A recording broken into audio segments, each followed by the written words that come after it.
Aujourd'hui, je vais vous parler de Saint Raymond de Peñafort. Saint Raymond est né en 1175 en Espagne, en Catalogne, dans une famille noble.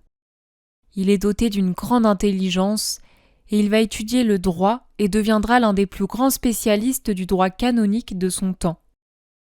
Il va enseigner à l'université de Bologne et sa réputation va rapidement dépasser les frontières de l'Espagne. Vers l'âge de 40 ans, Raymond va faire un choix radical, celui de rentrer chez les dominicains. Par ordre de ses supérieurs, il va composer pour l'instruction des confesseurs un recueil de 4 consciences connu sous le nom de Somme de Saint Raymond.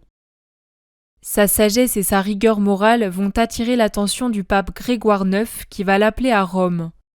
Et là, Raymond va recevoir une mission capitale, celle de rassembler et d'organiser les lois de l'Église, à savoir les décrets des papes dans les conciles, dans les lettres apostoliques, et de composer un recueil qu'on va appeler les Décrétales.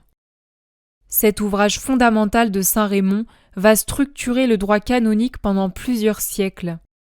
Raymond fut aussi le confesseur et le conseiller du roi Jacques Ier d'Aragon. Et petite anecdote la plus connue de Saint Raymond, lors d'un séjour sur l'île de Majorque, Raymond va reprocher au roi d'avoir une conduite contraire à l'enseignement du Christ.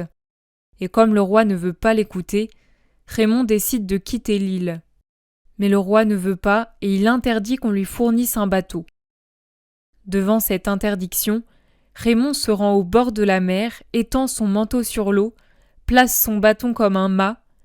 Il se confie entièrement à Dieu et il traverse la mer. Jusqu'à un âge très avancé, Raymond va continuer à enseigner, conseiller et évangéliser.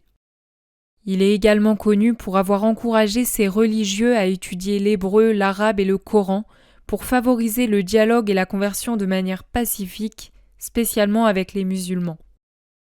Il meurt en 1275 à l'âge de 100 ans.